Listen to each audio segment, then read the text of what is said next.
Today is part of the End the Fear campaign, and it's emphasising that domestic violence is a really serious crime. We have a constant stream, sadly, of women being murdered by their partner or ex-partner, and it's really trying to encourage what we call third parties, friends, neighbours, family members, if they've got any suspicions, to report it. Often victims of domestic abuse themselves, they've been manipulated, they feel powerless. There are all sorts of reasons why they might not report it. So it's all the more important that anybody out there in the community who's got a suspicion reports it either to the police or to the domestic violence helpline, so that we can try and put the heart of this to protection of the victim. Almost 1 million women a year in the UK will experience domestic abuse at some point, and 1 woman in 4 at some point in their lifetime will experience domestic abuse. So it is a massive, massive problem, particularly for women who are the kind of usually the victims of domestic abuse. And 2 women a week are murdered. 10 women a week commit suicide because they're experiencing domestic abuse. 30 women a day attempt suicide. And women might turn to perhaps alcohol, drugs as a way to cope with the abuse that they're experiencing, and it's just a massive problem. We at the domestic abuse helpline where I work, we get about 5,000 incoming contacts a year regarding domestic abuse, and some of them cases are quite high risk. Women that might be in immediate danger, that might need to leave, that might need the police contact, and sometimes might need the confidence perhaps to access the police. So sometimes they come through an organisation like ours that kind of tell them what options are available, what the police might do if they contact them.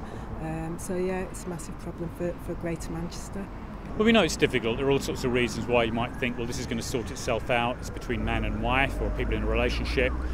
They're going to find out who has phoned it, but we've got to put at the heart of this that it's a serious crime, and it's about a very violent individual, often committing domestic violence. So we're asking people absolutely to report it to the police or to the domestic violence helpline. We will then look at that report. We will seek information from other agencies. We'll see if we've been to the address before, but on the other hand, absolutely we will call, because we've got to try and make sure that person who there may be suspicions about is being properly protected. I mean, in particular, understands the options open to them if they want to try and escape from the relationship. Pick up the phone, phone somebody, phone the police, phone a helpline, phone another domestic abuse service. Just phone somebody and talk to them, and they'll help support you in approaching that woman and seeing what support. But if there's any risk, immediate risk, kind of the woman, any children, anybody else, it's 999. Don't kind of and think about it.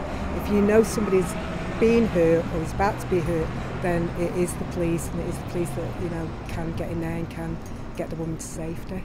We understand this is really difficult. This is about somebody often that you love. You have a hope that this person is going to change. You may be worried about your children. You may be worried about you're going to lose your house. We absolutely understand that, and the charities involved understand that. And there are all sorts of other options available, not only arrest.